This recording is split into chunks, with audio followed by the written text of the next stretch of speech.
Selamat siang. Ini kami lagi ada di air terjun Kedung Maur ya. Kerondonan, air terjun Kerondonan. Tepatnya ada di Desa Gondang. Desanya apa lupa, tapi ada di Kecamatan Gondang. Debit airnya sedikit turun, perkaranya kan kita sudah mulai masuk di cuaca di kemarau. Jadi agak sedikit turun debit airnya. Di sini saya tidak sendiri ya, kita akan rekam bareng-bareng perjuangannya ya. Ya, ini air terjunnya ya, kelihatan ya air terjunnya. Debit airnya kurang sih, nanti bakal kita lihat banyak ya. Jadi naik ke sini agak hati-hati karena berlumut, lumutnya terlalu tebal jadi licin.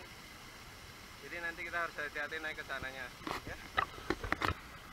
Jadi seperti halnya tadi, jalannya licin, banyak lumutnya, kita jatuh. Ini air terjunnya tuh, debit airnya turun.